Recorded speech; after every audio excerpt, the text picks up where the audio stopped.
now it's back to normal. So A.J. Brown was reading on the sideline a book. You know what it was? Inspirational. Ain't that something? I thought that was pretty cool, man. In the heat of battle, he's just like, you know what? I need a little pick-me-up.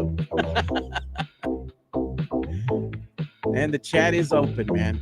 What's up, Sam Salinas? Good morning. Good morning, Mario Cavazos. Yeah, I think I'm coming down with something, man. I can feel it. I can feel it in my throat. Was it like that Weekend song? I feel it coming.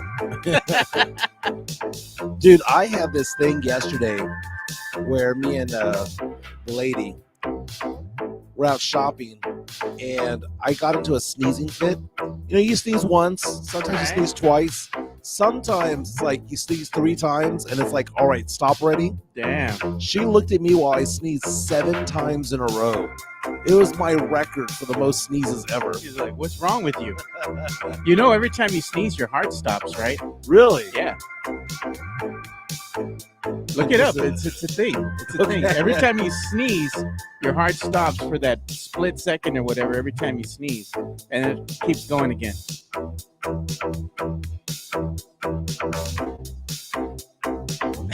Rip UT. Oh, yeah. We have a lot to get into. What's up, Matt Gomez? Good morning. Good morning, Alex Noriega. Thanks for joining. Sam Salinas in the house. That cedar will get you, Mike. Were you really surprised by UT going down to the Buckeyes? I know I'm Not at all. I knew this was going to happen. You know what? I mean, it's funny how there's no SEC representation in the championship game. Yeah. We'll get into that. Do I sound bad? You sound like a little off. A little off? Yeah, man. It might be the bourbon I had this weekend. Oh, my God. You're going to blame it on the bourbon. It was actually scotch. Glenlivet. Welcome to another episode of the Area 210 podcast with Mike Jimenez and Joe Garcia. Make sure to subscribe and hit that like button. Join the discussion as we broadcast to you live from beautiful West San Antonio. And remember to tip your host as it helps the show grow. My name's Mike Jimenez. That's Joe Garcia. And this is the newly branded Area 210 podcast coming at you from the west side of San Antonio. Again, I'm Mike. That's Joe. We're going to go for about an hour and a half talking sports, pop culture, and nostalgia. Joe, we are inching closer and closer to 2,100 YouTube subscribers. We're getting closer by the day. Yeah. And we're going to party. Not this weekend, but the following weekend. We have set the date, January 25th. It's going to be a long night. Get a babysitter. Get an Uber. This is not going to be family friendly. I'm sorry. No, man. Get a sitter. This is for the adults, dude. This is for the necios. You know, they've been clamoring for this for quite some time. They've been saying when we passed 2,000, what did they want? Karaoke. They want a karaoke. Yeah. And the fact of the matter is that when we got to 1,000, party was had. It was family friendly because, you know, people wanted to have like just like a dinner or something like that, right? Yeah. Pizza place. Get some pizza, right? Yeah. Karaoke, there's no family karaoke unless you're in somebody's living room. I mean, you could be doing 2 Live Crew. I know. Speaking of which, it's funny that you brought that up. Oh, no. My girlfriend and I hung out this weekend, and she has one of those Fire Sticks that basically has every movie known to man. Oh, yeah. I showed her Full Metal Jacket for the first time ever. Yeah? She had never seen it. You mentioned 2 Live Crew. Yeah. The part of the movie where she made me turn it off, where she was like, I'm done with this movie, is when the Vietnamese hooker comes up to the 2 guys and goes, me so horny, me love you long time. She was like, done. Like, I'm done. She was like, done. She was actually happy that that guy killed the drill instructor. Oh, yeah. Okay, so first of all, it's funny that I've always mentioned the fact that I've never seen these classic movies growing up. Now, Full Metal Jacket I did see because my friends in high school and whatnot, right? But my girlfriend is just like me in that all these classics she's never seen, dude. She's never seen. So Private Leonard, she ruins movies for me, Joe, every single time by bringing up something that I didn't realize. Yeah. Okay. She ruined Forgetting Sarah Marshall for me. Okay. Okay. Remember towards the end of Forgetting Sarah Marshall, this movie is basically 20 years old, so spoiler alert. Remember when the main character of Forgetting Sarah Marshall briefly hooks up with his ex for like 10 seconds and then stops her from the sex act and then goes and apologizes to the girl that he's dating? And she takes him back. My girlfriend has ripped that whole plot line to shreds, saying, imagine if I had done that to you. And it's like, oh my God. So she ruins every movie. So how does she ruin Full Metal Jacket? Okay. Gomer Pyle, Leonard, right? The character that always messes up. She goes, you do realize he's special needs, right? And I had never taken that into consideration. Really? So I'm going to show a photo of Leonard here. Remember towards the end of the movie, Leonard goes, well, the middle part of the movie, Leonard kind of goes insane and kills the drill instructor and kills himself. After they beat him with the freaking soap and with all the zest bars. My girlfriend was so pissed off about that, man. She was so pissed off. She goes, I cannot believe he was entrusted to take care of him. And he was the one who beat him the most. Joker. Yeah. Right? She goes, you do realize that he was special needs and that it was overboard and that they should have taken care of Leonard. He probably shouldn't have been there in the first place. Joe, have you ever considered Leonard to be somebody on the spectrum of some sort? No, not so much. I just thought, everybody has a whooping boy, right? Like you have your group of friends, right? Yeah. Or you're on a team, right? You play football, whatever. Yeah. There's always that one guy that everybody gives shit to. Yeah. Right? Always making fun of him, kicks him around or what have you. But that's your dude, like if you could do that to him, but anybody else did that to him, right? He'd still, oh, no. You haven't put in on this. So Sam Salinas reaches out to us. By the way, you can be part of the show by taking part in our chat, which is powered by MCS General Contracting. He says, that is messed up. Your girl is wrong, Mike. She watched that movie through today's effed up lens. But it's funny because now I can't unsee it, Joe. But look, it's Fernandez. He says, nah, that's Marine Corps boot camp.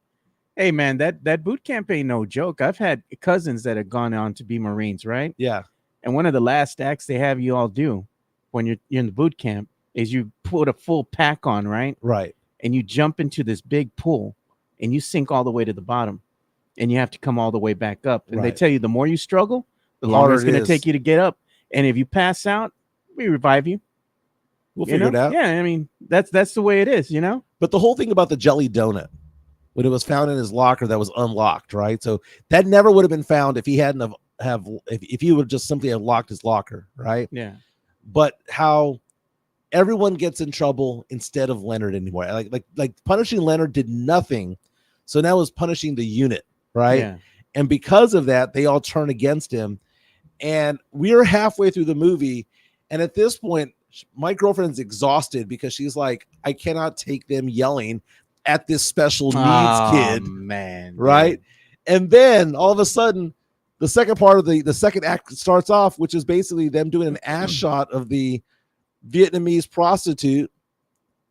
And she's going, $5 to buku, me so horny, me love you long time. To live crew. Somebody's doing that at the karaoke party. And I was trying to explain to her that's kind of like back in the day when Warren G did the Regulators. Yeah. Nate Dogg, how they did the beginning, that one snippet of Young Guns.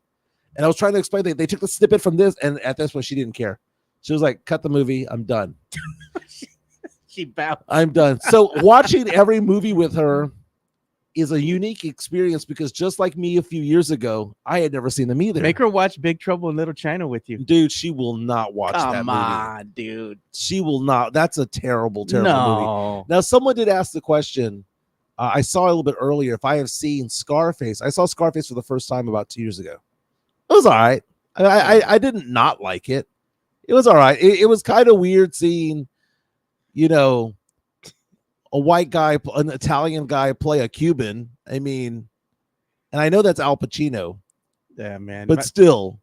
I love that. It's movie, brown dude. face. No, he was dude. doing brown face. I love that movie. Al Pacino man. was doing brown face and Scarface.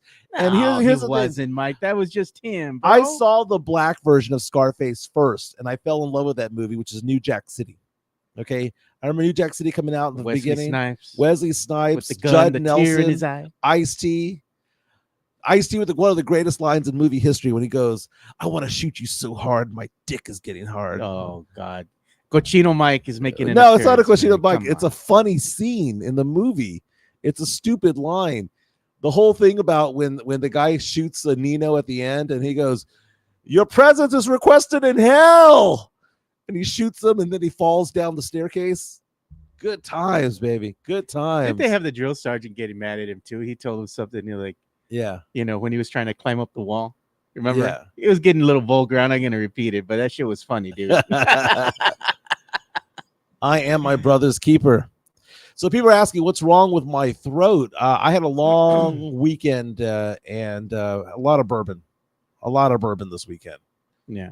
And usually when that happens, it lowers your immune system. I was out in the cold for a long time, dude. Yesterday, talk about experiences with my girlfriend. She never has, right? Yeah. She'd only been to Costco like once in her life, and went to Really? Costco yesterday. And she was like, "This is great." Did she look at the clothes? Yes, she did. It reminded me of Cam and Mitch in season 1 of Modern Family when Mitch is like, "Where are we? This place is weird. They have a wine selection here." It was good times, man. That's funny, right? When you're a certain age, then you stop by and you look at the clothes, and you're like, Man, hey, not bad. not bad, Not bad. Like for walking around the house or doing something, it's like, yeah. Going to do a Target run or HEB. It's not bad. Dude, we did go do some thrifting over the weekend. Dude, she loves that, man. She just loves the hunt of thrifting. You know what thrifting is? What's that? It's just a fancy name for antiquing. It is. That's all it is. Dude, she found a pair of shoes that looked really cool. I mean, they looked really nice. They were these Nike shoes with the bubble on the bottom. Okay. And she looks up the code, looks at the price, $190. She got them for $15. They look like they may have been worn once. Not bad. I got $140. Better than I got $140 pair of sweats. $140. Not Lululemons? No, not Lulu, but they're expensive brand. Yeah. $140, right? 10. I'm saying, is it better than Uptown Cheapskate? No, man. Uptown Cheapskate for dudes is the place to be, man. But it's good, dude. It's good. But we have a lot of sports to get into.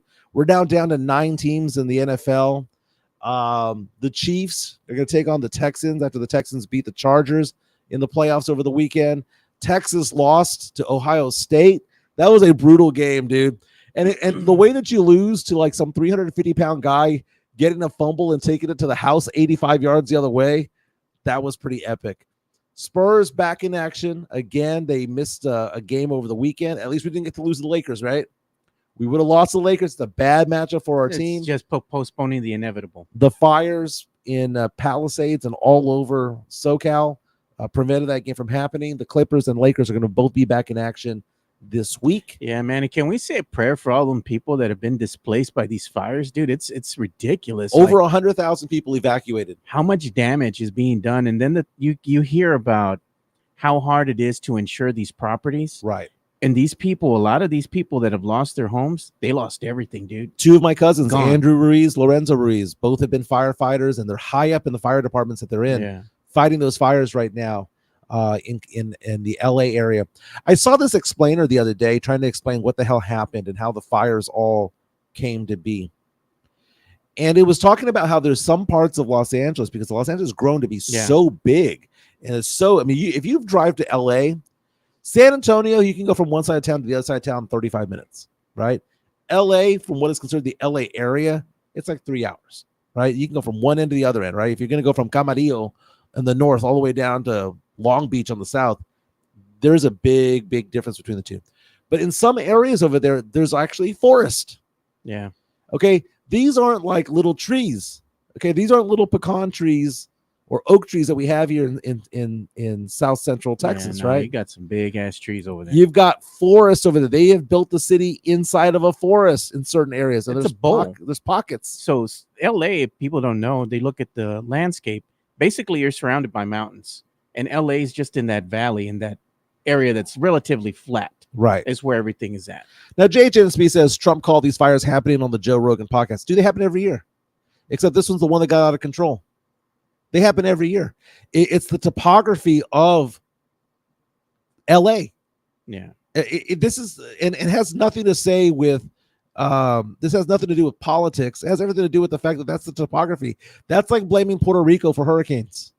That's like blaming California for earthquakes. That's like blaming Central Texas for fracking earthquakes. Yeah, and it is what it is. Elias is bringing up a good point. I've seen video on social media of people actually setting fires to keep the fire going. There was a man that got tackled and beaten up by residents because he had a flamethrower and he was trying to add to it. Okay, but a lot of this is basically the topography, how the land works over there, and asking the question: do they run out of fire hydrants? Some of those areas over there have run out of water for periods of time as they're fighting these fires because it's pushed to the limit. Yeah, it's pushed to the limit. I mean, I don't know what else to say. It's kind of like the grid. When the grid went down here in Texas a few years ago, it was pushed to the limit. We didn't realize there was a limit, and all hell broke loose, right? So it's kind of funny. You know, people want to put a political spin on it. Say, oh, well, then what happened to our grid? Who runs our grid? Yeah, the thing is, you can't prepare for natural disasters such as a fire, you know, and it's spreading over such a vast amount of acreage out there in neighborhoods, you know. And the thing is that in California, you're going to have these neighborhoods situated on, they build them on cliffs, mountains, what have you. I mean, the whole area is just surrounded by forests, cliffs, mountains, what have you. They want to have the whole point about living in California. Why, you know, people go like, oh, well, people are leaving California because it's so expensive. Do you know why it's so expensive to live there? Because people want to live there. No, you know, it's beautiful. Any neighborhood that goes up in value is because people want to live there. Yeah. Any neighborhood that goes down in value is because people don't want to. Why do people want to live there? Because it's always sunny. The weather's great. We'd have Spernandez, who's oftentimes on. Oh man, yeah, dude. Every time I see Spernandez in person, or when I've gone to California and I've got to meet up with him over there, he always talks about how beautiful it is weather-wise. It's beautiful, dude. It's 75 degrees. That's why people go. And it's also because it's beautiful over there with the Pacific Ocean. You've got Big Bear, Yosemite, Sequoia National Park. You've got all sorts of things in California that are just beautiful, and it's a premium to Rocky be there. Mountains, but they build it so high, and they build it so on cliffs and whatnot. It's not the smartest thing to do, but it just is what it is. You look at all the people who have lost homes over there. Okay, I believe there's been more than 20 people who've been killed by the fires and dozens missing. I don't know what you do to fix it. It's just the topography of that and the fact that you have 40, 50, 60 mile per hour winds. You can't stop that. Yeah, there's no administration. Winds, there's no Biden. There's no Trump. There's no Kamala Harris. There's no Marco Rubio who's going to stop the fact that there's 60 mile per hour winds coming from the Santa Ana. Yeah, it's just not. That's like Trump trying to say he wanted to nuke a hurricane. That ain't gonna stop. That ain't gonna stop anything. Yeah, ain't gonna stop anything. But you look at the people who have lost homes, celebrities who have lost houses over there. We talked yet last week about Steve Guttenberg just coming out there and who have come out there and they're being interviewed by reporters. Right here are the people who've lost homes according to USA Today. Poor Eugene Levy, dude. Eugene Levy from Schitt's Creek. He lost his house in that fire. Paris Hilton lost her house in that fire. Mandy Moore, who, by the way, is facing backlash because Mandy Moore, who's a famous actress now, used to be a famous singer back in the day. Pop star. She tried to put up a GoFundMe for herself, and she's getting a fat backlash for that. Come on, man. So here are the people who've lost Miles Teller, the famous actor. Yeah. Top Gun. Mel Gibson. Jennifer Love Hewitt lost her house. I was surprised you didn't say Mel Gibson and go, good. Jennifer Love Hewitt. Somebody wants to take her in. Oh, Brad Paisley and his wife, Kimberly Williams Paisley, lost her house. Billy Crystal lost his house.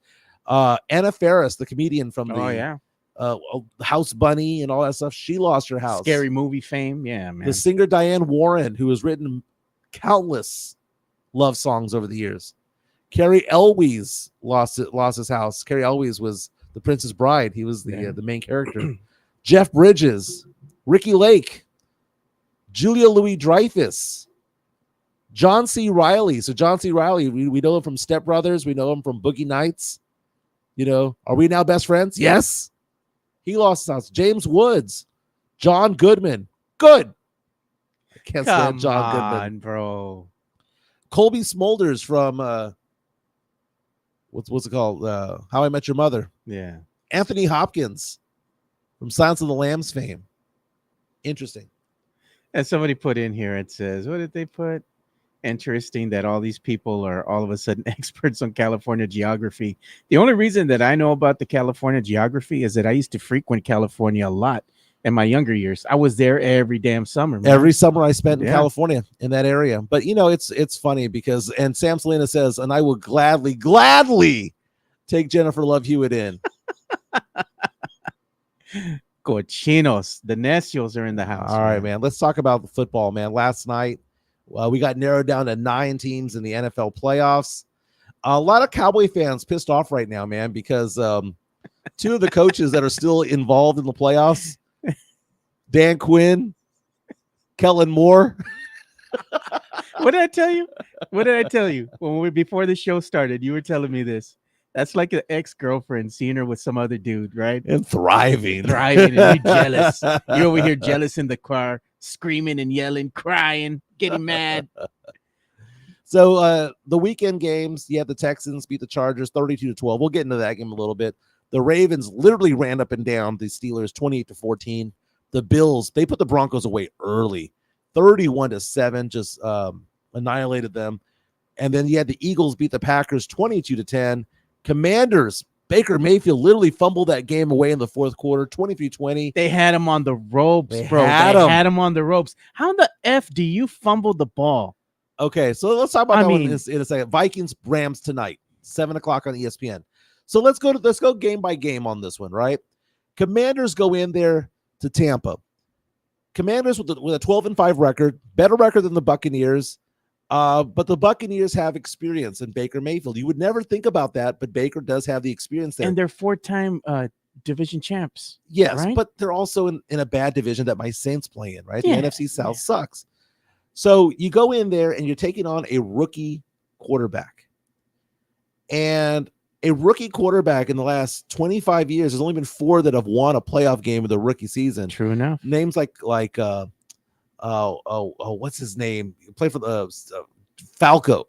Joe Flacco. Joe Falco.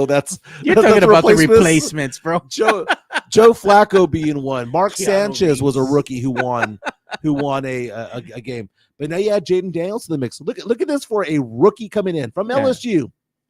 Jaden Daniels, number 2 overall pick in the draft, goes out there, 268 yards. 2 touchdowns, no interceptions, through 24 for 35. He also led Washington in rushing with 36 yards. Not a lot, but it got the job done. What happened down the stretch, you see Tampa with a late lead, about 10 minutes to go in the game. Baker Mayfield fumbles a ball on a fake handoff. It was one of those ones where you have the wide receiver coming by and they fake the wide receiver run. And I don't know if it clipped his body or what. I think that actually was supposed to be he's supposed to hand him the ball, but he fumbled it. The timing was off. I think he was going to hand him the ball and he was going to run with it because they were going to do a little screen. And what happened with Baker, he was late with the timing. He missed his guy and he kind of glanced him on the hand instead of putting the ball in his hand, fumbled the ball, turned around, was looking for it. By the time he did that, it was too late. It was late. The ball just died on the field. Yeah. It just died on the field. I've seen that play repeatedly. I think it was a fake. But I think he tried to sell it so hard that I think it grabbed the body and just got dislodged. Yeah, I don't know. I thought he was going to hand the ball off and he just was late with the timing. And it would have been a good play if they did hand it off. They had the screen and everything ready to go. They had the sweep and everything when it comes to it all. Baker Mayfield also had 2 touchdowns yesterday, no interceptions. But again, the big turnover that you have there is that fumble. And he knew he messed up. He knew that he left that door open for them and it was going to cost him the game. Well, it was already in the red zone. Yeah, he already knew it was a done deal. Like he knew this one. He let it get away. You could tell even after the game, he was just there and he was just sulking, dude. Like he was so upset with himself. And honestly, it comes down to plays like that, you know? Right. It is your fault. Terry McLaurin got a 5-yard touchdown pass from Jaden Daniels to take the lead 20-17. Tampa goes back, ties the game, but with no time on the clock, the Commanders win with a 37-yard field goal from Zane Gonzalez. Here's the thing. You can tell a lot about a player, how they react to certain situations. When the Cowboys were losing and getting out of playoff contention, Micah Parsons lost his mind. Yeah, he was seemed like the only one that wanted to win. But he also cried. He literally cried. And I thought that Micah Parsons gave a bad look to himself because it looked like he was telling his team that he was better than them and that we don't lose as a team. Like, you all lost. I was the winner here, right? No, bro, you lose and win as a team. You guys didn't bring it like I did. So Micah Parsons outright crying turned me off. Okay, I know he's one of the 5 best defensive players in the NFL. I get it. But it turned me off. Baker Mayfield yesterday, in talking to reporters, talked about how great everyone worked on that team, how wonderful everybody was for the season, how hard they worked, the amount of sacrifice they had, and all that stuff. And at the end of the day, he goes, this loss is on me. It is. He could have fallen into we had chances early on in the game. Yeah. He could have fallen into all of that. We could have played a little bit better defense, could have done this, that, and the other, better running game, better play calling. No, he fell on the sword. As he should have. And he was like, he says, I will give everybody grace. I will say everybody did what they should have done, but I cannot afford to give myself that leeway. Yeah, he can't give himself a pass. He's the one that actually messed up the game. You're giving him the ball because you fumbled it in the red zone. What do you think's going to happen? Yeah. I mean, and he had played a pretty good game. This was a struggle of a game, Joe, where there wasn't a lot of points being put on the board. It was 17-13 going into the fourth. Okay. It wasn't a low scoring game, but it wasn't a high scoring game. And what does it all come down to, Joe? Sometimes it comes down to just turnovers. Commanders had 0 turnovers. The Bucs had the 1. They had it in their own red zone. Commanders go on and advance. Now going to take on the Detroit Lions, who had a bye in this week. I like the NFL how they recalibrate the playoffs, right? They restack the order.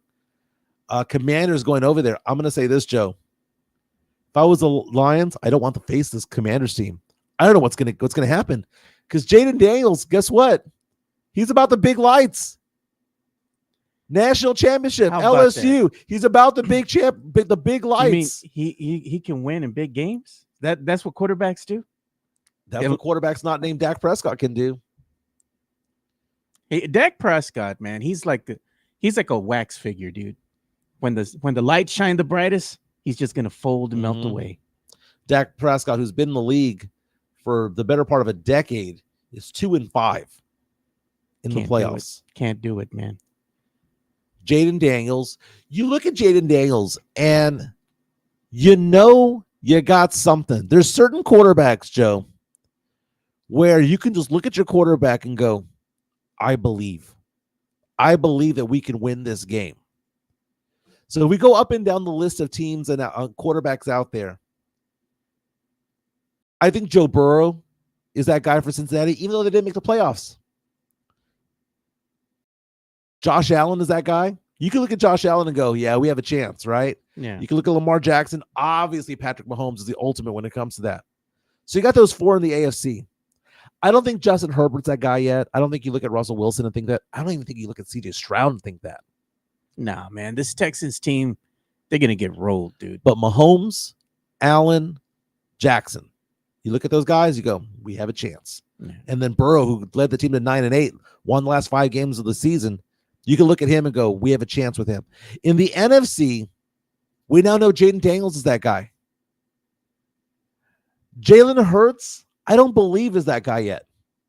Jalen Hurts, I don't know, man. Is it just me or is he just all right? He's all right. He's all right. I'm going to tell you who you look at on that side. and you might think to yourself, that just sounds weird. I think you look at Jared Goff and think, we got a chance. Yeah. Look at the quarterbacks on there. You're showing the divisional, right? Mm-hmm. If we just went by quarterbacks, look at the AFC. Patrick Mahomes, CJ Stroud, Josh Allen, Lamar Jackson. CJ Stroud doesn't look that great, dude. Let's Sophomore be honest, slump. man. Sophomore Let's slump. be honest. And by the way, I'm happy for Texans fans out there. They're my Sancha team, man. I'm happy for them. But that lucky bounce that they had in the second quarter when they couldn't get anything done against the Chargers, and you see a fumbled snap by CJ Stroud that goes backwards and literally comes back into his hands, busted play, rolls to the right, catches a receiver for a 35-yard gain, leads to a touchdown, Joe. Had he fumbled that ball and not recovered it, because that ball bounced literally back into his hands. It went waist high, right back into his hands. They lose that game. They lucked into that. But look at those quarterbacks right there, Joe. Yeah. Mahomes, future Hall of Famer, right? Lamar Jackson, multiple MVPs, future Hall of Famer. Josh Allen, future Hall of Famer. But in the NFC, Jared Goff. I like Jared Goff a lot. But is he in the caliber of Josh Allen, Lamar Jackson, Patrick Mahomes? Jaden Daniels, I think, is going to be a really good quarterback for many, many years to come. Rookie. Sam Darnold. Jalen Hurts. An aging Matthew Stafford. Dude, the NFC doesn't have really good quarterbacks out there. So if you look at Jaden Daniels, you might look at Jaden Daniels and go, okay, the Commanders were a decent team. Yeah. Right? If you told me that Jaden Daniels was going to take this team into Detroit and beat them, I wouldn't be surprised. If you told me that he was going to go to Lincoln Financial Field and beat them, you know what? I wouldn't be surprised. You know why? Because the guy's big time. He's big league when it matters. Yeah. You know what's going to happen here? The teams that have a really good defense are going to be able to move on. Even if, because let's say if they don't have the offenses and all that, they don't have to be, because the defense will do enough that if you can go ahead and get in the red zone, get scores either with the field goal or you're going to score with a touchdown, you're going to give your team a chance to win. Right. And the teams that I believe that have a really good defense right now that are in the playoffs, I believe that the Eagles have a really good defense. The Chiefs are also top 5. Chiefs have a good defense. Lions have a good defense when healthy. And also the Ravens have a good defense. Well, according to Fox Sports, the best defenses in the league right now. Number 1's the Eagles. Yeah. Right. And when they say defense, it's the number of yards given up. I mean, there's other factors like points per game and whatnot. Passing defense, it's the Eagles and Commanders. Look at that, Joe. The third best team in the NFL this year when it comes to passing defense is the Washington Commanders. They give up only 189 yards per game, Joe. Yeah. They hold Jared Goff down. I know they got Jahmyr Gibbs. You hold them down. That's interesting, though, Joe. Rush defense. The number 1 rush defense, Baltimore Ravens. Number 2, Minnesota Vikings. But number 5, the Lions. It's almost number 8, the Chiefs. It's almost as though, Joe, that you need to have a good defense to win in the playoffs. Who would have thought? Good defense, competent quarterback, and a good running back. So let's go through that list of teams there, Joe. Good defense, Chiefs, yeah, top 5. Competent quarterback, yes. Yes. Good coaching, yes. Texans. No. You don't believe in that quarterback? No. Commanders, no, but I think it's interesting because I think Daniels has the it factor. And I think Dan Quinn,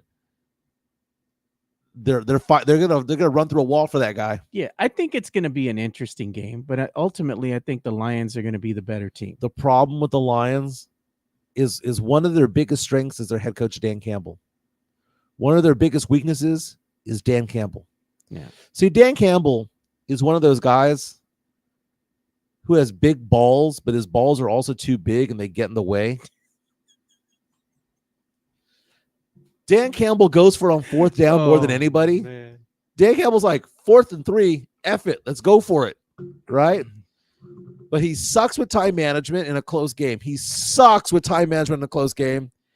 and then he will go for it or do something risky when it's not needed down the stretch. He's going to be the downfall of that team. He's the reason why they're so good.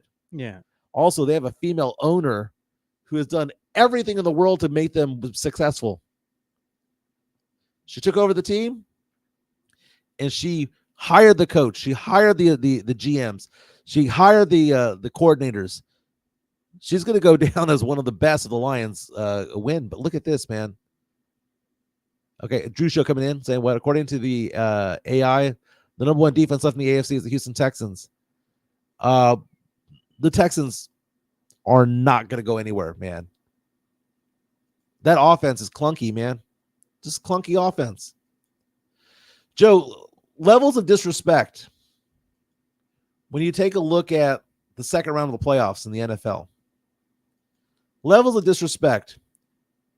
Who should be favored in the game between Baltimore and the Bills? The Baltimore Ravens and the Buffalo Bills. Who should be favored? Because the game's going to be played in Buffalo. Now, for some context here, the Ravens beat the Steelers 28-14, and it was because they ran the ball up and down the field. Derrick Henry, 186 yards rushing, 2 touchdowns. Hey, didn't the Cowboys have a chance? Don't want to go there, right? Yeah, they had. Lamar Jackson, 81 yards rushing. They couldn't stop him, dude. He also threw for 175 and 2 touchdowns. They couldn't stop him. Even though the Steelers had Baltimore's number for like the last 5 or 6 years, Ravens were prepared for that game, won that game going away. They're up 21-0 at halftime. Steelers, 18 years in a row of a winning record, but also they haven't won a game in the playoffs since like 2016. Yeah. It's like 8 one-and-dones for them. It's crazy. Baltimore is going into Buffalo over the weekend, right? And I was interested to see what the spread was going to be. This is the late game on Sunday. 22 degrees predicted. Did you know Baltimore's favored to win this game on the road against Josh Allen, the freaking crazy Bills Mafia out there, and the Ravens are favored to win. Dude, this is bulletin board material, if anything, for the Buffalo Bills. The Buffalo Bills with a better record at 13-4. Undefeated at home this year, 8-0. And they're underdogs in a playoff game that's going to be sold out in 22-degree snow. Joe, levels of disrespect, scale of 1 through 10. How bad is Buffalo being disrespected with this? No, it's level 10 disrespect, dude. But you know what? When you factor in playing outdoor in the elements with the snow, and if the field is just littered with snow and it becomes slippery, hard to catch the ball, you got to give the edge to Buffalo, dude. They're built for this, man. They are built for this. And to some extent, Baltimore is as well. Yeah. But the fact of the matter is that you're talking about a Sunday game where the low's 11 and the high is 23. Might not, it's going to be maybe some flurries, but it's gonna, at the very least, it's going to be bitter cold. Yeah. Dude, I don't see how a team that's undefeated at home is the underdog in the game. I don't care if it's just 1 point. That's disrespectful. I'm going with the Bills in this one. The Lions, I'm going to go with them beating the Commanders. Kansas City, I'm going to go with them beating the Texans. Now, here's the thing. We have games coming up tonight, right? 2 games happening. Well, just one. Or just one. It's, what do you call it? The Rams and the Vikings. And I was with Brandon Big Papi Medina, which is our biggest Vikings fan, on Saturday. We went and had a brunch over here at the Las Palapas around the corner. Nice. And who drinks fish bowls at 11:30 a.m.? You do. We do. So we're talking, right? And I was telling them, man, these are my picks for Wild Card Weekend. You're crazy, Joe. I said, man, but if they hit, can you imagine the money that you'd be making? Of course, my picks didn't pan out. But I told him, I do pick the Rams to upset the Vikings. He goes, nah, bro, that's not going to happen. I said, I'm just telling you, man. Vikings are by just 2.5 points. At the end of the day, people have been saying on the stream, I think it was Mario earlier saying, Sam Darnold's going to come down to earth. At the end of the day, that is Sam Darnold. And what a weird and wacky season that they've had. Sam Darnold, who was a complete bust with the Jets, who went over to San Francisco, held the clipboard for Brock Purdy, goes to another team, holds a clipboard, goes to Minnesota to be the backup quarterback, and leads the Vikings to a 14-3 record. I wish we had Brandon on the show right now to ask him the question. They make a playoff run. They beat the Rams. They go to the second round of the playoffs. What next? What next? Do you go with J.J. McCarthy, who you drafted number 10 overall in the draft? Or do you roll the dice on Sam Darnold? Sam Darnold, Joe, has an opportunity to become a free agent this year. How much money is on the line if Sam Darnold goes in there to SoFi tonight? Actually, it's not going to be in SoFi. The game got moved to Arizona because of the wildfires. Yes, it did. If he goes into that stadium, Joe, beats the Rams, advances to the playoffs, and he's a free agent, Joe. You don't have to give up any draft capital to get a Sam Darnold who led a team to 14. I know he had Justin Jefferson, and I know that he has a lot of weapons out there, but still, how many quarterbacks could go onto the open market and go, yeah, we're 14-3, 15-3 after we won the playoff game? Yeah. How much money's on the line? What team would go get him? Somebody would get a team. You know who might be desperate enough to get a quarterback of that caliber? Who's that? Saints. Got only one more year left on Derek Carr's contract. Yeah. Do you think Darnold is an upgrade over Carr? Yes. Would he fit with the Saints? It's weird because the chess pieces that are being moved in New Orleans signals the fact that they're going to go towards a Derek Carr-led offense. Like they're going to try to give him a chance, like give him players that he knows and he recognizes. But they don't have the head coach yet. So it's like, where do you go? Rumor has it that Mike McCarthy could be that guy over there. Would you all welcome McCarthy with open arms? I would. He's a good coach. He's not a great coach. He's a good coach. He's a product of the tools he has to work with and about the payaso, the clown that is Jerry Jones, right, as your owner and the GM that you have to contend with. I tell you what, though, Minnesota wins this game tonight, takes on the Eagles Sunday afternoon. I'll take the Vikings. Oh man, no, dude, I'm taking the Rams, dude. No. Well, I'm just saying, if they do advance, the Eagles are 14-3. They're just that team. Just I don't know, man. What are the Eagles? How are they 14-3? I mean, I know they've got ways to win. I know they've got Saquon, all that stuff, but the Achilles heel is Jalen Hurts, 13 for 21, 131 yards. Brother's hurt too. He is hurt. Saquon Barkley rushed for 119. By the way, did you see that whole thing about Saquon Barkley and the biggest prop bet taken in Vegas this week was Saquon Barkley scoring a touchdown? He slid. He slid. He said, F that. He had a chance, dude. There was nobody going to touch him, right? He was gone, but he did the classy thing. He's like, you know what? We're already up. This game's over. Just going to slide. On our YouTube chat, Sam Salinas is smoking the good herb right now. Says he smells an upset happening. Texans over Chiefs. No, bro. Tell you what, man. I would love to see it because I have Chiefs fatigue. But there ain't no way the Chiefs are losing that game unless Mahomes gets hurt. You know what Brandon Big Papi Medina was telling me? He's like, bro, if the Vikings go on, he's already told the wife, what's the budget for the Super Bowl, man? I'm like, bro, stop it. I told him, stop it, dude. He's like, what?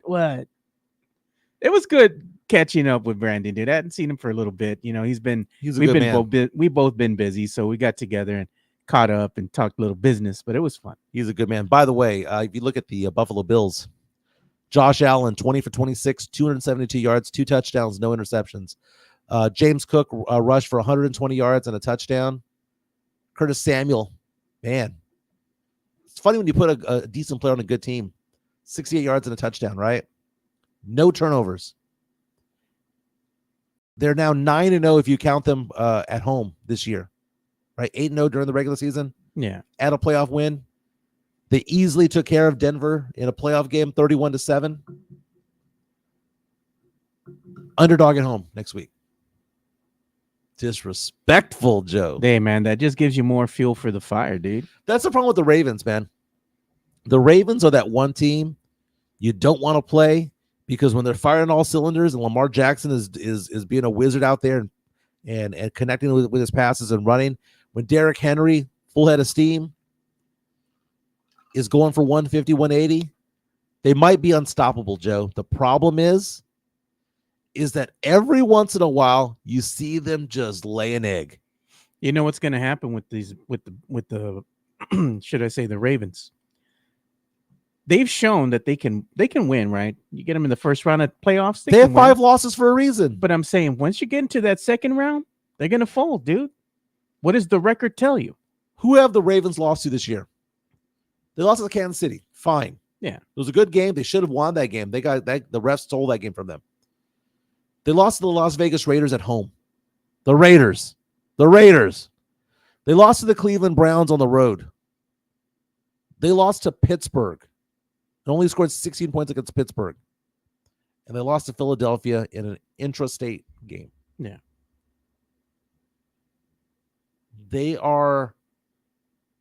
I don't think that the Ravens are the team that have it within them to get 4 games in a row in the playoffs. No. That's the thing. Lamar Jackson can win MVP after MVP. And to for some respect, in some respect, I'm cheering for them in a way, because Lamar Jackson winning all these MVPs and not winning any championships kind of sucks. Yeah. Then you look at Bills Mafia. The Bills, who back in the 80s and 90s had 4 straight appearances in the Super Bowl and lost all 4. Yep. Should have won 1. And they faced Scott the Cowboys. Norwood missed that kick. Cowboys beat the shit out of them twice, right? Yep. That fan base needs a Super Bowl. Yeah. Like this is kind of like when the Cubs hadn't won it in like 100 years or 86 years. 86 years for the Red Sox, the curse of the Bambino. Man, yeah. It's going to be something like that whenever you see the Buffalo Bills win it all. Yeah, that's why the Cubs should have let that brother in with the GOAT. And you know what? When the Ravens lose, I think about how the Modell family, I think that was the family, moved them from Cleveland to Baltimore in the middle of the night with the Mayflower moving trucks in the middle of the night. Makes me think good. It also makes me think that Henry Cisneros and company should have done that for the Saints back in the day. Howard Peak and whoever the mayor was, Ed Garza, back in the day, bring the Saints over. They should have done it in the middle of the night. Oh my God, Mario Cavazos saying with the number 9 pick in the NFL draft, Shedeur Sanders. Hey, would you be mad at that, Mike? Come on. I would not. By the way, let's talk about the mock draft, because whenever the games are over, the order changes, right? CBS Sports today released a mock draft. They have UIW's Cam Ward going number 1 overall. Okay. Can you imagine that? Can you imagine that in a city that has UTSA football, where we pack 15 to 25 to 30,000 in the Alamo Dome, that at UIW, playing in front of 400 people, was the future number 1 overall pick in the NFL draft, Cam Ward, who then went to Miami and was a star at Miami. Yeah. CBS Sports says Cam Ward has, quote, high-end tools mixed with continued improvement, makes him an intriguing quarterback prospect for the class, says that the Tennessee Titans would be stupid if they didn't go after him. By the way, who was his head coach at UIW? G.J. Kinney, who led the Texas State Bobcats to a bowl game for the first time in many years. Number 2 overall, they believe the Browns will go after Abdul Carter from Penn State, edge player. Number 3, Giants going after Travis Hunter, stud, Heisman winner, cornerback, wide receiver. Number 4, they believe that the Patriots, who, by the way, would go after an offensive tackle. Number 5, they believe Mason Graham, defensive lineman, would go to the Jaguars. And they believe that Shedeur Sanders of Colorado, primetime son, would drop all the way to number 6 to the Las Vegas Raiders. Ugh. They have my Saints at number 9 drafted Michael Williams, the edge from Georgia. Hey, from Georgia, I'm taking him. They have Ashton Genty, the running back from Boise State, going 10 to Chicago. Ewers? Where does he drop that? Oh, dude, Ewers is probably a 2nd or 3rd rounder. A 3rd rounder, probably. Think so? They have the Cowboys taking Josh Connerly out of Oregon, an offensive tackle. Would you be excited about an offensive tackle, Joe? No. As far as the Houston Texans, they believe the Texans will draft number 25. Oh, yeah, Walter Nolan, defensive lineman out of Ole Miss. He's really good. The Cowboys could go ahead and move up in the draft if they really wanted to, but Jerry's going to be like, nah. No, they like to go backwards and pick up extra fourth rounders that never pan out. Yeah, stupid, dude. You know, that's kind of like the Spurs hanging on to picks that don't pan out, right? Mm-hmm. Oh, speaking of which, we're going to talk about them, and I got the latest NBA standings to talk about. Let's talk about it, man. Oh, well, you know, before we do that, let's get some love to MCS. They're the ones who power our stream, our chat line over here. Yeah. Thank you to Chris Leha and the fellas. MCS General Contracting, more than 30 years of combined experience in concrete placement.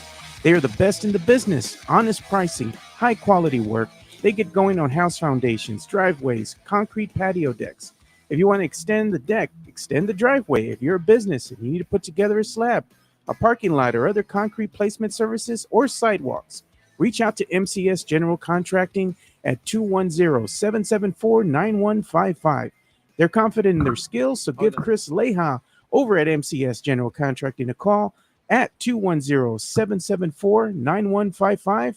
And thank you for being a sponsor of this show. That Diamond Hard Concrete, you know, they did some work at my house last year. It's been really cold. Went back outside to look at it. MCS General Contracting. Went outside to look at it. No cracks. It still looks No good. cracks. It looks good, baby. It looks good. ESPN's reporting that Mike McCarthy, head coach of the Dallas Cowboys, his contract runs out on Friday, right? Yeah. But I did not realize this. He becomes a free agent Wednesday morning at midnight, 12:01 a.m. He becomes a free agent. He can still negotiate. You think talks have stalled with Jerry on purpose? Well, I mean, wouldn't it be in the interest of Mike McCarthy to kind of stall on the talk front? Okay, you said that to me on the when I was driving over here. We were talking about sports. Yeah. You were saying that you think that Mike McCarthy is kind of playing possum right now. I think he is, dude. I think he wants to stall with the Cowboys talk with Jerry, and it would be in his best interest, right, to see and meet with the other interested parties. Okay, well, let me ask you about that. What if he wants to go back to Dallas, but playing footsie with the other teams makes it so that it pisses Jerry off and Jerry goes in a different direction? Jerry says, well, screw you. And then now Mike McCarthy is struggling to get a job. No, I think Mike McCarthy will get picked up. I think it's going to be conducive to him to go ahead and go and see the interest of the other teams and see how the organizations are run, right? He's seen the way that the Cowboys are run. It's probably a clown show, you know, a circus in the back. But if he goes somewhere else, I mean, he could actually maybe make some noise there with the pieces that they have around him and the way the organizations run, and say, hey, you know what? When you come over here, you actually get to do something. You get to be a coach. You get to be a coach. Yeah. And we saw that with these former Cowboy players who went off to other Quinn? teams who got, well, yeah. I mean, they say, hey, look, it's we're not in a fishbowl. We actually get to study and talk football. Who was a better coach you think would have been for this team? Would it have been Quinn, right? Dan Quinn or Mike McCarthy? It's kind of difficult, man. When you're under the thumb of the Joneses, it's kind of difficult for you to do anything. They don't let you meet your full potential. It's like a singer that's being told to sing only one genre of music. You never know what they're capable of. If you turn my chat on real fast. Yeah. ESPN's Todd Archer is reporting that Mike McCarthy, when he becomes a free agent on Wednesday morning, is expected to have the Saints and Bears reach out to him for their head coaching vacancies. Look at that.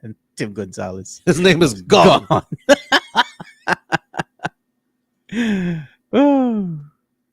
I love it when the viewers pick up our bad habits. Yeah.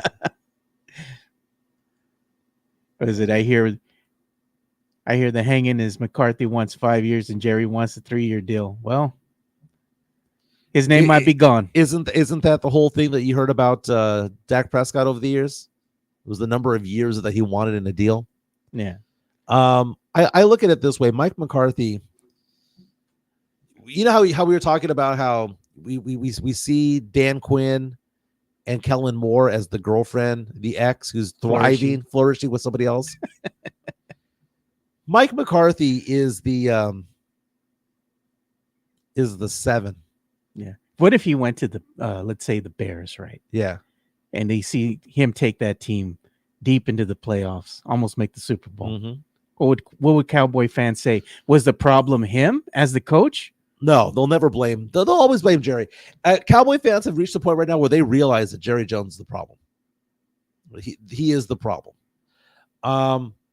But Mike McCarthy is kind of like the pretty girl who she ain't hot. But if you think that you're going to leave your girl because there's somebody hotter out there, might not happen because you might have been with a pretty one already. And that's what he is. Yeah. Because you know what? You throw him back into the singles, you throw Mike McCarthy back into the singles market. Like I saw this Instagram reel the other day, where it was this one guy with a pretty hot girlfriend, and they get into a fight, and he goes, "Get out of the car, you walk home." She gets out of the car to walk home, and another car just pulls up and goes, "Hey, baby, you need a ride?" And he's like, "Get back in the car, get back in the car," because you know what?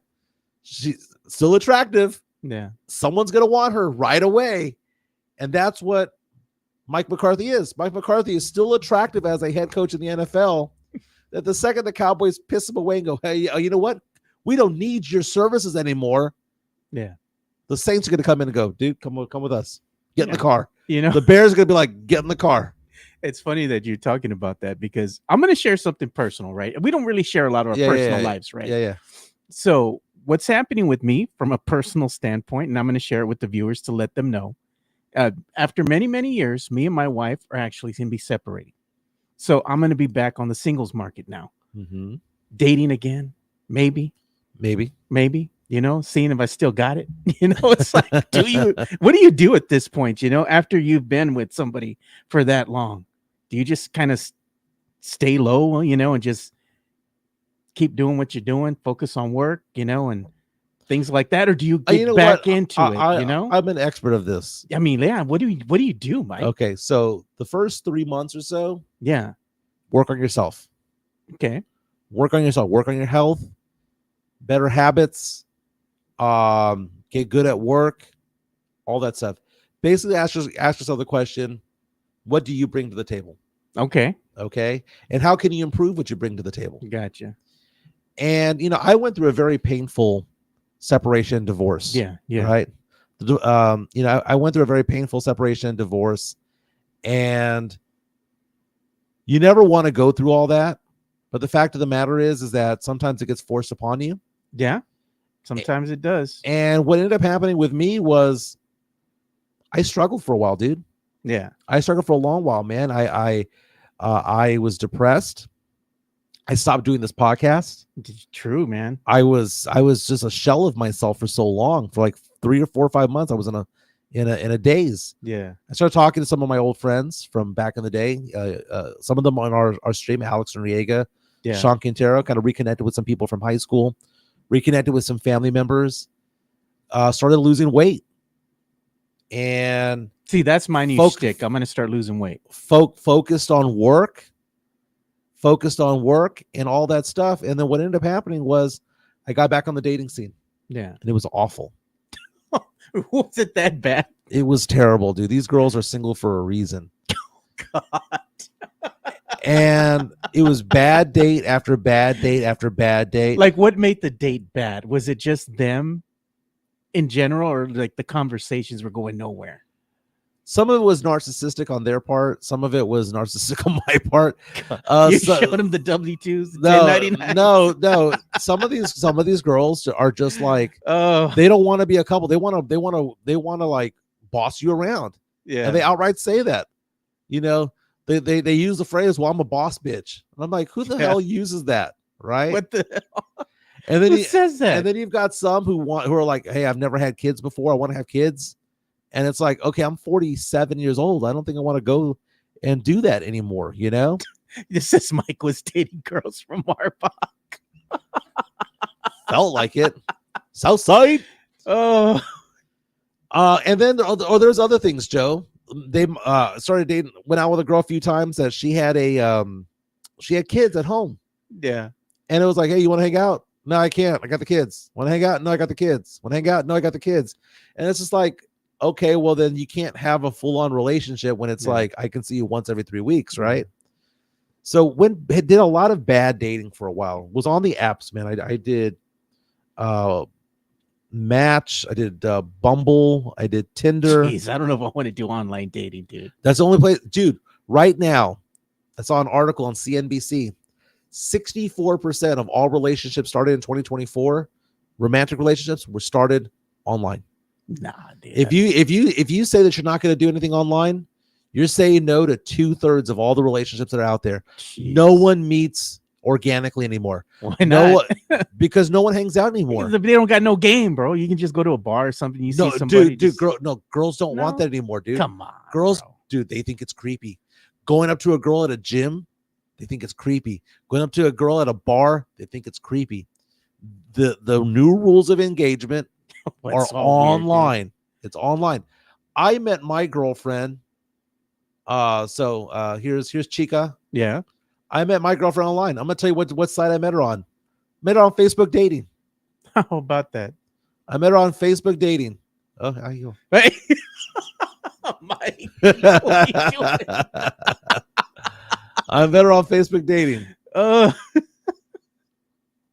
She was.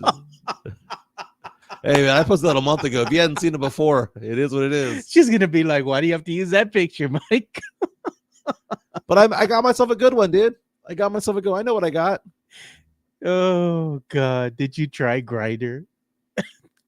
Twitter is the best dating app. Oh hell no. Okay, you know why Facebook dating is a good dating app? By the way, there is a dating app on Facebook. I don't know if you know that. Yeah. You click on it. There's an area that says dating, right? Yeah. Why it's good is because you get to know whether or not you have any mutual friends. So if you see somebody, you connect with them. A, it's free. B, you get to see if you have mutual friends. You know, it is what it is. It says Mike McCarthy is out, fellas. Chica. I don't know what I'm going to wind up doing here. I'd probably just, like you said, just maybe focus on myself for a bit and just, see what happens afterwards, see what I feel like doing, But if you do see me take somebody out, to when we're having our karaoke party, mind your business.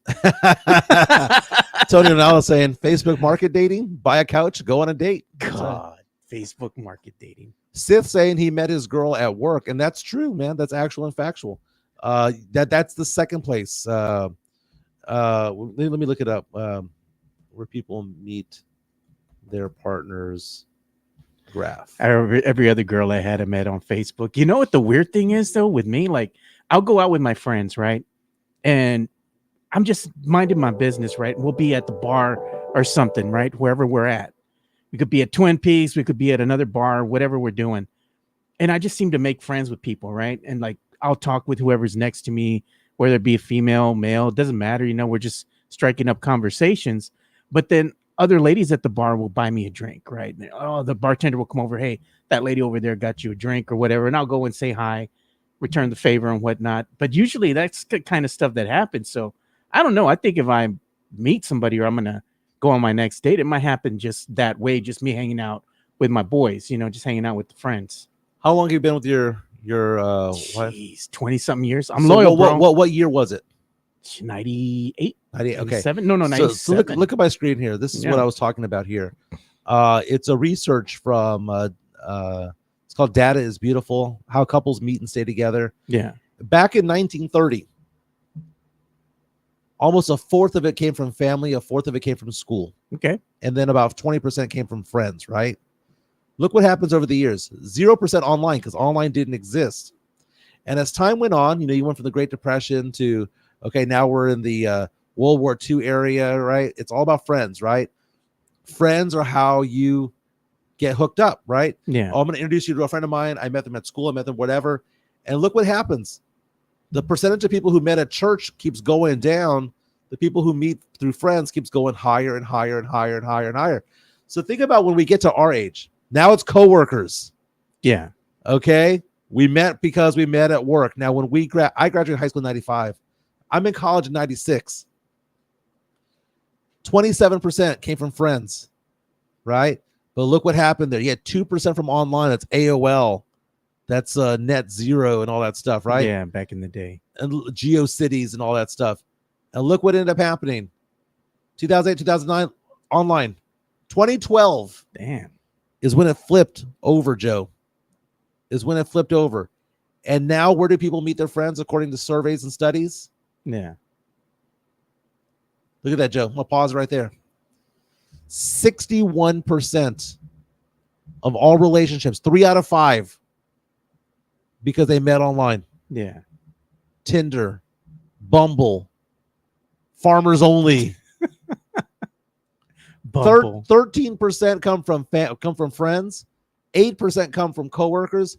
Only 4.91%, Joe, are rolling up to somebody at a bar. Damn. You're 15 times more likely to meet a girl online than you are to meet them at the hangar over here or a stout house. That's how I meet people, though, dude. Just by hanging out. Yeah, that's funny. 4.5% family. The rest, just 2% from church. Damn. 1 out of 50 couples met at church. I don't know if I want to meet anybody at a church, though, bro. That's usually like where they say the crazy people at. Depends on the church. Hey. Spernandez saying, let them come to you, Joe. So hey. I picture Spernandez. Hey. Okay, I know he's with Steph, right? But I picture him as Ace Ventura. Is it Ace Ventura? What's it called? When the birds come? I picture Spernandez being this when he's single. He just sits there like this, and the birds just flock to him. Yeah. You know what? This is funny though. One time, what's her name? Steph was saying she'd be our wingman. So I'm gonna be like, Steph, you're my wingman. So we're hanging out somewhere, me and Fernandez and Steph. I'm gonna be like, hey, Steph, what do you think about this one girl over there?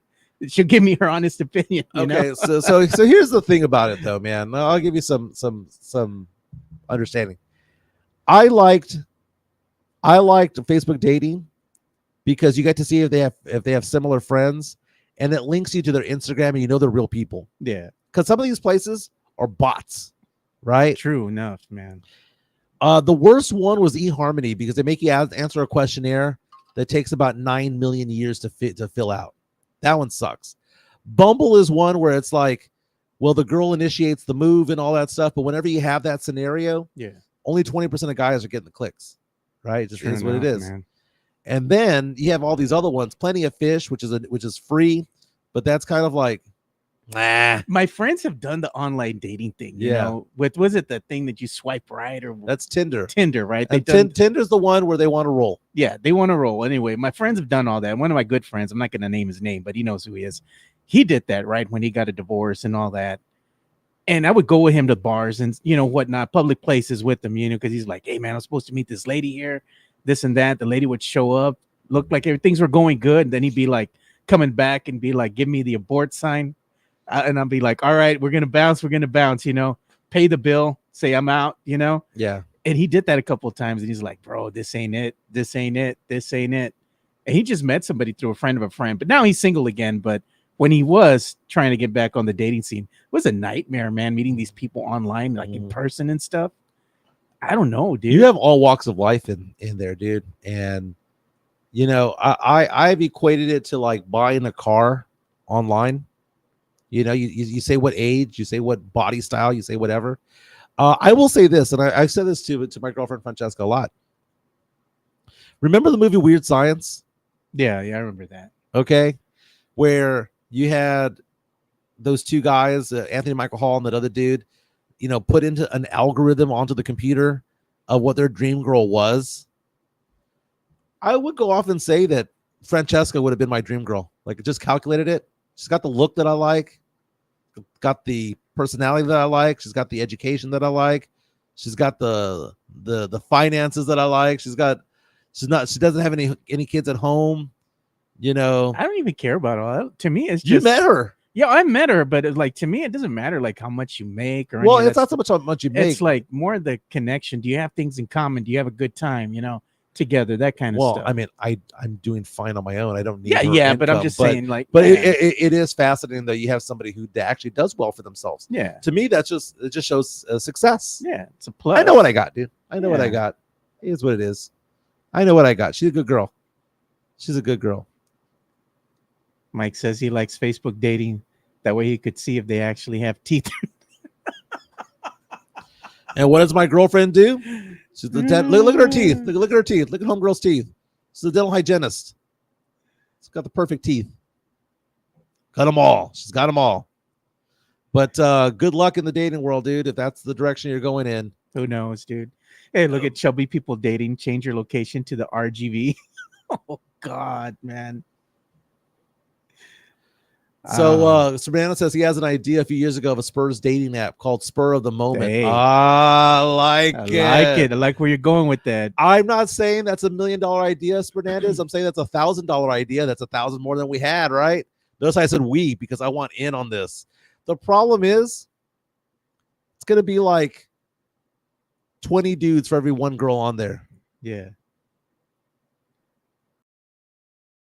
That's crazy, dude. If it does, that's a name for a dating site, right? Spur of the Moment for Spurs fans connecting other Spurs fans. The one you don't want is Cowboy of the Moment because you're gonna have a bunch of bitter middle-aged men talking about the past like they're Al Bundy.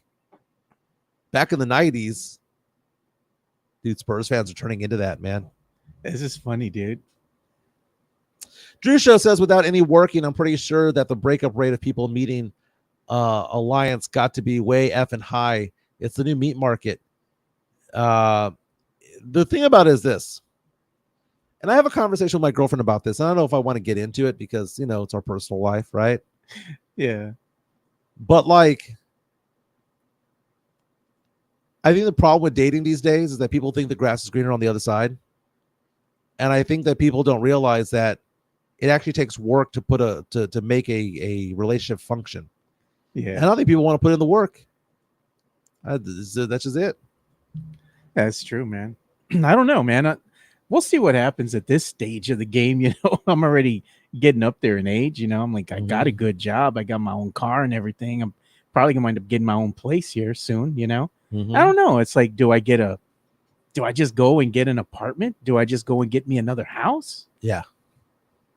That's the conundrum, the things I got to think about, and I've been looking at homes for a while already too, so. Breaking news. Thank you to Tony Ornelas and all those people who, Matt Gomez rather. Mike McCarthy's out as head coach of the Cowboys. According to Todd Archer, who just updated his article from early this morning, says, quote, Mike McCarthy is not expected to return as the Dallas Cowboys head coach and is now set to become a free agent. A source told Adam Schefter on Monday. McCarthy's contract with the Cowboys expired last Wednesday, but the team held an exclusive negotiating window with him through Tuesday at midnight. The Chicago Bears, the New Orleans Saints are expected to be the ones first in line to meet with him. Of the two, Joe, be honest, the Bears are a better situation. I think so. They got Caleb Williams, number 1 overall pick. Yeah. They've got a running game. They've got some stars at wideout.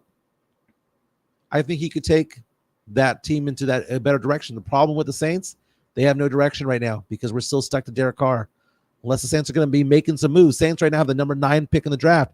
If the Saints are going to move up to get Shadur Sanders, move up to get Cam Ward, which I'd be excited for if they did, why would a head coach of Mike McCarthy's caliber go, you know what I'm going to do? I don't want to go to the Bears who have all this firepower and a young quarterback. I want to go to this Derek Carr-led team who only has one year left in him, unless he doesn't believe in Caleb Williams. It's the better hire. Yeah, we're going to see what he decides to do. But, I mean, at the end of the day, if he decides to move on, Mike McCarthy decides to move on, it wasn't because maybe he didn't want to be here as a head coach of the Cowboys. Maybe it's just the two sides couldn't come to terms as far as the number of years that he wanted to stay. Well, here's the thing. The Cowboys did him no favors. In fact, I would say the 7-10 season is a testament to how good of a head coach Mike McCarthy is. He was still able to get something out of this bunch. Out of Cooper Rush. They didn't give up on him. Anything Zeke, like that. I mean, come on, bro. What you going to get out of Zeke at Before this 7-10 season, back-to-back 12-5 years. Overall, 49-35. Yeah. 1-3 in the playoffs. True. But 7-10, despite the fact that he had injuries to Dak, Zach Martin, Trevor Lawrence, CeeDee Lamb missed some games, Trayvon Diggs, Micah Parsons missed a big chunk of the season. They had no run game to speak of. Jerron Bland, they had no running game. They lost studs in the offensive line. They had no defensive line. Nothing. And they led them to 7 wins. He's a good coach, dude. They could have had maybe a handful of more, maybe 2-3 more wins there if the Cowboys hadn't shit the bed and actually been able to win these close games. It's a good coach who was in a bad situation. I will never say that McCarthy is a great coach. Yeah, but he's a very good coach. And look at all the quarterbacks he's led. I mean, Aaron Rodgers, he worked with Brett Favre for a little while there. He gets the best out of quarterbacks. He had Dak Prescott as an MVP candidate, for crying out loud. Yeah. So who do the Cowboys go after now? Interesting, dude. Who do they go after? Bill Belichick is not available. Yeah, Belichick's now with the University of North Carolina. Jerry wants someone he can control. So to me, the likely candidates would be a team who's maybe going to lose an offensive coordinator, something of that nature. Maybe Jerry will entertain that, unless he wants to look at a coach who's coaching right now for a college team. But I doubt that would happen. You're going to want somebody who has some type of NFL experience, and you're not going to go after no Rex Ryan or anybody like that. That guy's an idiot. That's true. He is a bit of an idiot. New Orleans football beat reporters are coming out saying that the Saints are going to go guns a-blazing going after Mike McCarthy. I wouldn't be mad. So the Cowboys' odds of next coach, they usually have those. Here we go. According to bookies.com,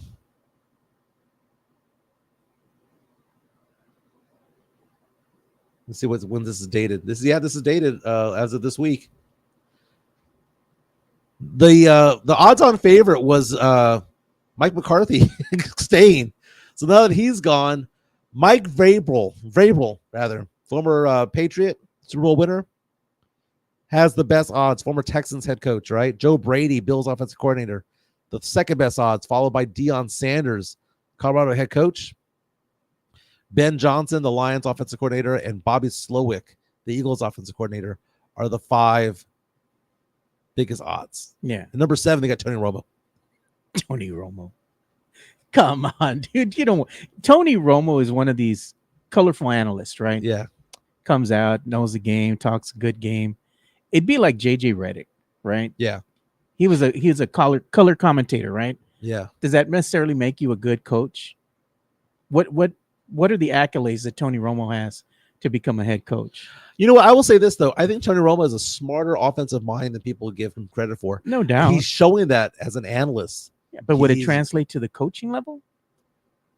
There's a difference between identifying something and strategizing for something.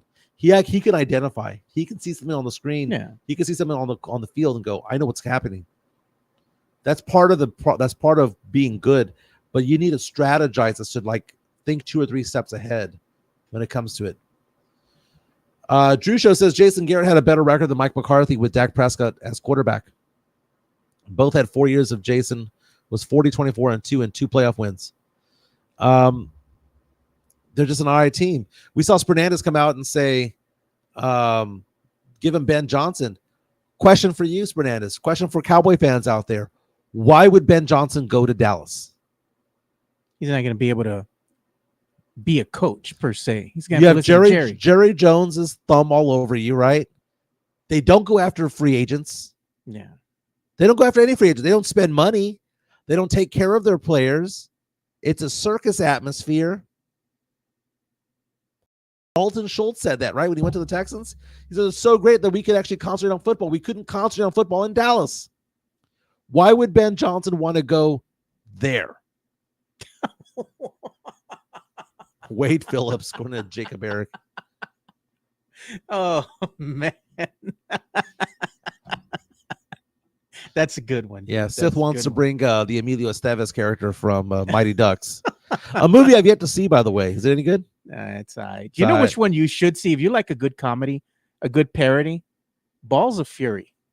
Never heard of that one. It's about ping pong, right? Yeah. But they put a twist to it. George Lopez is in that movie. Oh, I hate George Lopez. But he's not like the main character. He's like a side character kind of playing a cop. That movie is funny as hell, dude. You got to watch that. I remember a movie back in the day called Basketball. Oh, with the Parker brothers. Basketball. I remember that one. Yeah. Yeah. It's funny. Cowboys. Need a new head coach. Jerry Jones is going to be the coach. He's going to say, F it, I'll do it now. I think Cowboy fans are of the belief that their team is the one place that coaches want to go to. No.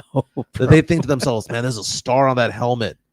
Dude, I bet you if NFL coaches ranked where they'd want to coach, I bet you the Cowboys are the bottom 5. They know it's a circus here, dude. It's a clown show. Why would they want to come and be the next coach of the Dallas Cowboys? And not only that, you're going to be in the limelight, right? You're going to be in the headlines all the time. People are going to be very critical of what you do. And you look at the talent that you got to work with here. You're looking at the owner and Jerry Jones, who's also the GM. What control do you have of the team? Right. Well, let's go through the bona fides, the accolades of some of these guys. So Tom Landry, legend. They got rid of him in 88. They needed to. And I know a lot of Cowboy fans are like, you should let him leave whenever. No, he fucking sucked, dude. That was a 3-13 team. So what? You get the hell out. You think they should Tom Landry pop? The same thing that was said about Pop before he had his stroke, which was, oh, he won titles and therefore he can just see his way out when he feels like it. If he wants to be here forever, that's fine. He deserves. No. Tom Landry deserved to be fired this moment he got fired. Okay. As a head coach, you get hired to be fired. And it was his time. Then Jimmy Johnson comes in, wins a couple of chips. Right. Okay. He's the one who orchestrated how all that went down with the Herschel Walker trade. And Jerry hates the fact that Jimmy Johnson gets more credit than he does. Right. But Jimmy Johnson was the one who not only helped facilitate that trade when it sounded weird to get rid of Herschel, but on top of that, for the trades to have compensatory picks attached to them, and for him to say, we don't want your players, we want your picks. Yeah. And then to do something with those picks. Then Barry Switzer comes in from OU, wins a chip with Jimmy's team. Yeah. Now let's see who the Cowboys have had as head coaches since then. Yeah. Since Jimmy. And Chan Gailey. Who? Dave Campo. Who? A washed up Bill Parcells who had some juice left in the tank. Some gas. He had a quarter tank left, right? Wade Phillips, Jason Garrett. The clapper. And they had Mike McCarthy, who was a good coach. Out of the last couple of coaches you said, Mike McCarthy was probably the best that they've had so far. He was. But who's out there?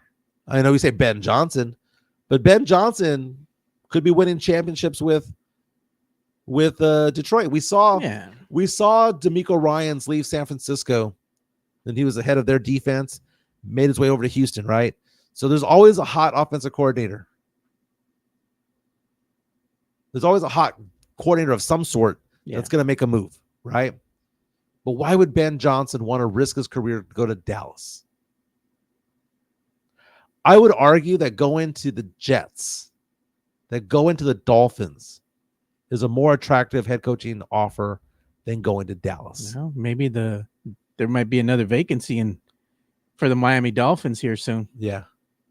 Sam Salinas, actually JHNSB saying Ime Udoka would have been the head coach right now if Pop had retired at the right time. Pinche mancha cochino. That's a necio and a half right there. Who's talking about Sean Payton? Oh. So the Cowboys not going out. That's a very good point, Sam. Sam reached out on our YouTube stream powered by MCS General Contracting, our chat line, saying, hang on. Parcells was good. He just needed to go. Jerry not wanting to leave is why we missed out on Sean Payton. The Cowboys and Sean Payton should have been a deal, man. Sean Payton worked for the Cowboys back in the day. Yeah. Sean Payton, Super Bowl champion head coach for the Saints. We see what he's doing right now in Denver. Getting rid of Russell Wilson, drafting Bo Nix, everyone thinking that he's out of his mind, leading that team to the playoffs. I know they lost the first round, but who would have thought that the Broncos were going to be in the playoffs this year? Or be this good, He made them swallow a cap hit so hard. And they're like, look, we're going to suck for a year, but we'll be done with it, right? Yeah. Instead of just the Cowboys just ripping off the Band-Aid a little bit at a time. And now they signed Dak to $60 million a year. It's interesting. Hey, you know what? We need to go ahead and give some love to Jeff Garcia. Locked On Spurs. Locked On Spurs is your daily Spurs podcast, hosted by Jeff Garcia, the lead Spurs writer for Ken's 5 San Antonio. Jeff has a healthy plethora of guests all the time on the Locked On Spurs podcast. You can also follow Jeff on Threads at JeffG105SA. You can also follow Jeff on Twitter at JeffG So make sure you go ahead and give Jeff a follow not only on Threads and Twitter, but also on YouTube at youtube.com/at Locked On Spurs. This is where you're going to be able to find the replay of the Locked On Spurs podcast. Make sure to like, subscribe, and share. So on Jeff G Spurs Zone on Twitter and Threads, an article that Jeff Garcia has about Wemby help funding 2 new basketball courts in France. Again, the Spurs in a couple of weeks will have back-to-back home games, if you will, against the Indiana Pacers in Paris, hometown of Victor Wembanyama. So again, follow Locked On Spurs on Spotify. Follow them on YouTube as well. More than 5,000 subscribers strong. They do a fantastic job. Jeff has been doing it for many, many, many years. Does an amazing job. Yeah, and we also had some news break over the weekend, man. One of the things is one of the OGs, man, Spurs super fan, staple at the game at the arenas. Sofia Laranio. She's also known as the Spurs lady. Great person, individual that I've had the pleasure of running into numerous times when I've gone to the games and even like covering, some of the other, let's say, things that they had going on around town when it came to Spurs players. When I was doing this as part of the media for Project Spurs, I got to meet her at some of these events. Even she gave me this medal years ago. Wow. When they had David Robinson over at Fort Sam, Houston. I was over there covering it for Project Spurs, and I met her there. We got to go ahead and interview David Robinson I was with Tom Petrini at the time. We were both there covering the event. I've run into her numerous times at the Frost Center with her husband as well. Great people. Man, we lost a staple there, a great one. She's the one that paved the way for the other super fans that we know of now. Like everybody knows of the Spurs Jesus, Spurs big homie, and any other person who donned a mask or costume or whatever and went to the game. They owe that to Sovi for paving the way. She was an instrumental part of the Spurs community, and we lost a big part of that. So just go ahead and pour some out. Remember her. I'm sure they're going to have some announcements coming up here shortly in regards to the funeral or whatnot. But yeah, man, we lost a good one for the San Antonio Spurs team and community. May she rest in peace. I mean, like you said, a staple at the games back at the Alamo Dome, probably the Hemisphere back in the day. Just lifelong fan. I saw an article on KSAT saying that she had heart issues in the past, and that it kind of caught up with her. But may she rest in peace. And Spurs Nation lost a big one. Yeah, and I couldn't believe that this had happened, because I remember I was like in such shock and disbelief that I called my brother up real quick. I called Spernandez and I was like, "Bro, is this true? Is this really happening?" And he was kind of like, "Yeah, bro." And we're kind of both like, we couldn't believe it was real, because you never know when it's going to be the last time you see somebody. Right. And you wouldn't figure like, oh, we still got some time, man. It's going to be great to go back into the Frost Center again and see her there. That was it. Well, we lost her. We also lost the Nombre Go Spurs Go guy. Yeah, we lost him too, man. It's like, again, man, don't take life for granted. If you don't always think that you're going to have a next time to meet somebody, right? If you're going to say something to them there, tell them right then and there. Make sure you tell your loved ones that you love them. I noticed from Jeff Garcia's page, he just dropped his Locked On Spurs episode for today. He has Jack Thompson, also of San Antonio Sports Star, on today. Yeah. Jack Thompson, Rob's kid, is one of the most knowledgeable people you'll come across when it comes to college basketball. He lives and breathes college basketball, and today's topic is whether or not the Spurs should trade the Atlanta picks, because the Atlanta picks a little bit shaky these days. Atlanta playing 500 ball, right? Yeah, man, it's not looking good. NFL Network reporting that the reason why the Cowboys are letting go of Mike McCarthy is that the two sides could not agree on the length of a contract. He probably wanted 5. Jerry wanted to give him 3. He needs stability, because let's face it, man, Mike McCarthy, how many contracts does he have left in him, and how many teams are going to be really wanting to give him another shot? You're getting up there in age. You're only as good as your track record says you are, and it's still showing that he's a good coach. Not taking that away from him. I just think he was given a raw deal with Dallas. given the pieces that he has to work with, and he also having to contend with Jerry Jones. That's the thing. Having to contend with Jerry Jones. And he still took this shitty team to 7-9. If you could show my screen, it says Mike McCarthy today.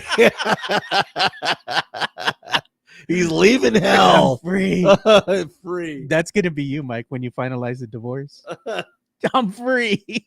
But we're gonna celebrate once you do. Remember that. I have the bottle. You know what I'm gonna do? I have a bottle of Macallan's Macallan 15. You know what I'm gonna do for you when you finalize it? I'm gonna take you to the cigar bar that they have over here on 1604 and IH10. Yeah. Right. It's right across from Rock and Brews. I'm gonna take you in there and I'm gonna buy you a cigar. Nice. I'm gonna sit you down. We're gonna have a pour. Mm-hmm. And we're gonna have a little stogie. Mm-hmm. Very nice. It's a nice place, dude. It's a nice place. Yeah, we'll have to invite Rudy J because he's all about the cigars. Oh, dude. I'm gonna get you a good one though. I'm gonna buy you a good cigar. Yeah. Yeah. Everyone have a fantastic day. I think the Spurs are back in action tonight. Back in action. We didn't even talk about that. Yeah, man. Imagine that. We did a whole show without much Spurs talk today. Spurs back in action tonight against the Lakers on NBA TV. Tip off at 9:30. It's going to be a late night. Lakers only favored by 3.5 points. Interesting because Lakers have owned us this year. Clippers back in action tonight as well, taking on the Heat. That's going to be a 9:30 start. Looking at the standings right away, by the way, over the weekend. Spurs dropped out of the top 10, Joe. Don't say it ain't so. Look at Phoenix leapfrogged us. Look at. What does it say? Women lie, people lie, but the numbers don't lie, Mike. Mm-hmm. And what does it say here? It means that when it comes to the race for the top 10 spot, as of right now, we're gone. What did I tell Spurs fans when they were at number 10? Oh, the Spurs are still in the play-in tournament. But even though you're talking shit about the team, but hold my beer. But right now, if the season was to end right now, the Spurs would have the 10 pick and possibly the 11 pick. Yeah. So it's getting a little bit better on that aspect of But things. what's happening right now, Mike? They're 18 and 19, right? They're number 12 on the outside looking in. What's looming ahead? The rodeo road trip. That's going to be the make or break of the season. Tank. What do you think's going to happen on the rodeo road trip? How many games you think that this team is going to win? It's like Rocky 3. Can you make a prediction? You know what? I'm going to say that they ain't going to win a damn thing. They'll be lucky if they come away with one win. Mexican Junior saying we're going to get back into the Cooper flag running. There you go. That's what I'm talking about. Tank for Rush. Hey, remember when Tank for Clag. Remember when there was a 14% chance of the Spurs getting the number 1 overall pick? I remember that. At the number 10 spot and the 11th. If we had the 10 and 11 pick, right? Mm-hmm. The Spurs would have a 21% chance, a little bit better than a 1 in 5 chance of getting into the top 4 with one of those picks. Oh. So you're saying there's a chance. But what are they going to do with that? They go and pick, like say they get a number 4 pick or a number 5 pick. They pick that player and then be like, Spurs pick so-and-so at number 4. And then 10 minutes later, Spurs have traded away that number 4 pick for picks. The Spurs are 1 game away, a game and a half away from picking 10, 11, 12. That is funny, Joe. What did we say at the end of the day, Mike? 35-38, right? Yeah. It's probably going to be 35. We were right about a lot of things on this show so far. Mm-hmm. Is Sohan playing tonight? I don't know. Dude. Hey, before we go, we probably should have led with this. Now that I think about it, we were talking about the fires. Yeah. Sometimes you just have to admit defeat. This AI that Mike LaHertz did of me with Yolanda Saldivar is the funniest thing I've ever seen in my entire life. You know who he is? He's Midtown, Texas. Midtown. Yeah. Oh, there you go. Midtown. That is the funniest thing. We'll talk about this tomorrow as well. This is the funniest thing I've ever seen. I was in the middle of a thrift store with my girlfriend, and my jaw dropped. Did you show it to her? Did not. No. Oh, come on. So, Midtown, I salute you. That was a good one, dude. You going to pick up Yolanda when they release her? Nah, dude. Not at all, man. I don't want to get shot. No. I don't want to get shot. And on top of that, I already got me a girl, dude. I already got me a girl. Where's she at? She's somewhere in here. There she is. I got me a girl. That's my girl. There you go. That's my girl. Real fast. Where was it on here? Thought I saw Gabby girl. Oh yeah, Gabby with her new job at KSAT 12. Congrats to my daughter Gabby.